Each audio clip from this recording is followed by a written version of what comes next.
ഇന്ന് വീണ്ടും കുറച്ച് കുരുകൂടി മാലപ്പടക്കം പോലെ പൊട്ടും. ദേ അടുത്ത ഐറ്റം എത്തിയിട്ടുണ്ട്. പെരുമ്പളം പാലത്തിന് മമ്മൂട്ടിയുടെ ആശംസ. വെറും ആശംസയല്ല, ഒരൊന്നൊന്നര ആശംസ. വീഡിയോ റിലീസ് ചെയ്യപ്പെട്ടിട്ടുണ്ട്. രണ്ട് കരകൾ കൈകോർക്കുമ്പോൾ മാറുന്നത് ദൂരമല്ല, ഒരു ജനതയുടെ ജീവിതമാണ്. ഇന്നലെ വരെ പെരുമ്പളവും ഒരു ഒറ്റപ്പെട്ട ദുരിതായിരുന്നു.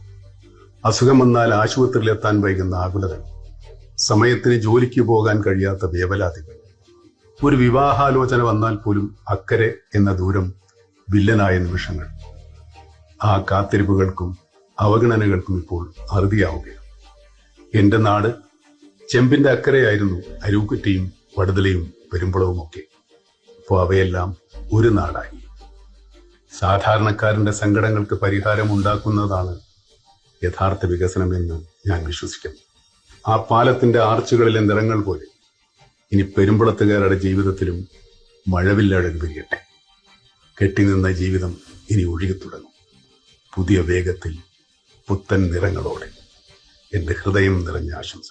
കണ്ടല്ലോ, ഒറ്റപ്പെട്ടു പോയ ഒരു തുരുത്തിനെ, അകന്നു നിന്ന മനുഷ്യരെ ഒഴുകാൻ അനുവദിച്ച വികസനം, രണ്ട് കരകളെ ഒന്നാക്കി മാറ്റിയ കാഴ്ചപ്പാട്, ജീവിതാനുഭവത്തിലൂടെ രൂപപ്പെടുന്ന മനുഷ്യന് മാത്രം ചെയ്യാൻ പറ്റുന്ന ചില വികസന യാഥാർത്ഥ്യങ്ങൾ.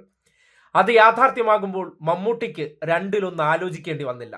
അതിന് ഒരു ആശംസ കൊടുക്കേണ്ട ഉത്തരവാദിത്വം ഈ നാട്ടിൽ ജനിച്ചു വളർന്ന ആ നാടിന്റെ കൂടി സ്വത്തുമായിട്ടുള്ള മമ്മൂട്ടിക്കല്ലാതെ മറ്റാർക്കാണ് കഴിയുക? കേരളം പിറന്ന നൂറ്റാണ്ട് മുതൽ തന്നെ ഒറ്റപ്പെട്ടു പോയ മനുഷ്യരെ, അവരെ ഒന്നിപ്പിക്കാൻ, അവരുടെ ജീവിതങ്ങൾ അവിടെ അകപ്പെട്ടു പോയി എന്ന കാരണത്താൽ എല്ലാം നിഷേധിക്കപ്പെടുകയും ചെയ്യപ്പെട്ട മനുഷ്യവിഭാഗക്കാർ, അവരുടെ സ്വപ്നങ്ങൾക്കാണ് നിറം ചാലിച്ചിരിക്കുന്നത്. ആ നിറം ചാലിച്ചത് ഒരു സർക്കാരിന്റെ ഇച്ഛാശക്തിയാണ്. നേട്ടങ്ങൾക്ക് വേണ്ടിയല്ല, ആ മനുഷ്യരെയും കൂടി നമുക്കൊപ്പം ചേർക്കാൻ വേണ്ടിയാണ്. അവരെ ദുരിതക്കയത്തിൽ നിന്ന് തിരികെ പിടിച്ച് കയറ്റാനുള്ള കാഴ്ചപ്പാടാണ് നടപ്പാക്കുമ്പോൾ മമ്മൂട്ടിയല്ലാതെ മറ്റാരും. അതുകൊണ്ട് തന്നെയാണ് ആ പാലത്തിലൂടെ വാഹനം ഓടിച്ചുകൊണ്ട് മമ്മൂട്ടി അനുഭവം പങ്കുവച്ചിരിക്കുന്നത്, ആശംസ നേർന്നിരിക്കുന്നത്. തകർന്ന് തരിപ്പണമാവില്ലേ? ഇങ്ങനെയൊക്കെ മമ്മൂട്ടി കൂടി ചെയ്യാനിറങ്ങിയാൽ നാട്ടിലെ കുറച്ച് മാപ്രകൾക്ക് മാസപ്പടിയും ദിവസപ്പടിയും കൊടുത്ത് നുണക്കഥകൾ പ്രചരിപ്പിച്ചുകൊണ്ടിരിക്കുന്ന പ്രതിപക്ഷത്തിന്റെ അവസ്ഥ പിന്നെ പറയേണ്ടതുണ്ടോ? കുരുമാലപ്പടക്ക് പോലെയല്ല, ചിലപ്പോൾ ഡൈനാമിറ്റ് പോലെ പൊട്ടിയാലും അതിശയപ്പെടാനില്ല.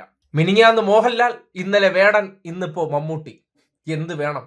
വരാനിരിക്കുന്നതേ ഉള്ളൂ. സാമ്പിളുകൾ പൊട്ടി തുടങ്ങിയപ്പോൾ തന്നെ പ്രതിപക്ഷത്തിന്റെ നുണക്കോട്ടകൾ തകർന്ന് തരിപ്പണമാകുന്ന അവസ്ഥ എത്തിയിട്ടുണ്ട്. ഇതങ്ങ് ഫുൾ ഫ്ലഡ്ജിലേക്ക് എത്തുമ്പോൾ മോങ്ങി മിക്കവാറും ഒടുങ്ങാനാണ് സാധ്യത.